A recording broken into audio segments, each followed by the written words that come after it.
Pagsamahin mo kasi ang sardinas at sitaw para naman sumarap ang kain ng buong pamilya. Hindi lang simpleng gisa-gisa lang ang gagawin natin dito sa sardinas at sitaw. Gagawin natin yung pinakamasarap na sitaw na matitikman mo. Pero, hindi ka gagastos dito ng sobrang mahal. Dahil murang-mura lang mga bibili nating ingredients dito. Diyan nga po ay may binili tayong isang bungkos ng sitaw. Nahihiwain lang natin into small pieces lamang po. Pwede nyo naman pong habaan or iksian ang hiwa nito, guys. Wala naman pong mag-iiba sa lasa niyan. Nasa 30 pesos lang po ang bili natin dyan sa sitaw. Pero marami-rami na makakakain yan once maluto. Pagkagayat-gayat natin ng mga sitaw ay maghihiwa naman ako dyan ng mga panggisa. Uunahin na natin dyan itong isang pirasong sibuyas. Hihiwain lang po natin yan ng maliliit. Then next ay 3 cloves ng bawang. Pipit-piting ko lang po muna yan then saka hihiwain ng pino. Bale, gagamit din po pala tayo dito ng malunggay. Siyempre, favorite ko ang malunggay kaya di mawawala yan sa ating recipe. Hinimay-himay ko na din po yan at saka hinugasan na din. Pag okay na ang lahat ng sangkap,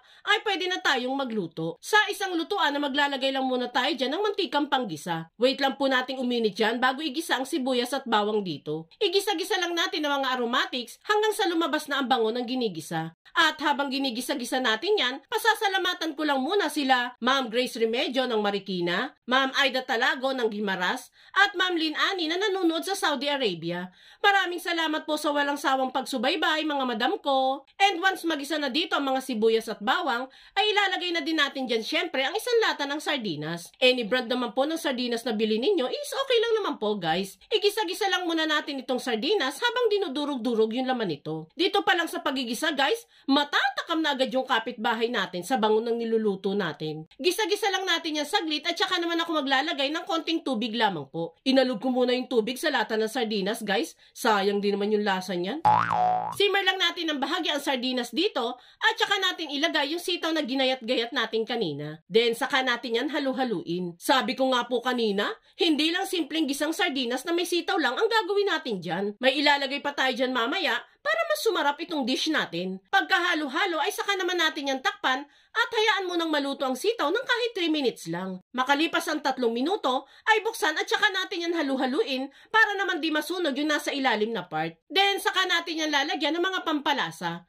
Lagyan natin yan ng preferred ninyong seasonings, konting paminta at konting munang patis. Then, saka natin yan ulit halu-haluin para kumalot yung pampalasa na inilagay natin. Once okay na, ay lalagyan na natin yan ng 3 cups ng unang pigang gata. Yan ang magpapa-special palalo sa dish na gagawin natin, guys. At kung nakaabot ka sa part ng video natin ito, it means na interesado ka sa recipe na sinishare natin ngayon. At kung sakali pong magugustuhan mo ito, pwede po bang pusuan mo naman ang video natin? At mag-iwan ka na din po ng comment na wow sa sitaw. Maraming salamat po! Hayaan muna nating maluto ang sitaw dito at bahagya din kumonti ang sabaw natin para mas sumarap itong niluluto natin. Then at this point ay titikman ko na yan kung may kulang pa ba sa lasa. Bale, mag-a-add lang po ako dyan ng konti pang asin dahil medyo nakukulangan pa ako sa alat. Halu-haluin lang natin yan. Then at this point ay pwede na nating ilagay dito yung malunggay na hinimay-himay natin. Mix-mix pa natin yan para sumabay ng luto ang malunggay dito. Then maglalagay lang ako ng siling labuyo na hindi ko na hiniwa para magkaroon lang ng konting kick na spiciness itong dish natin.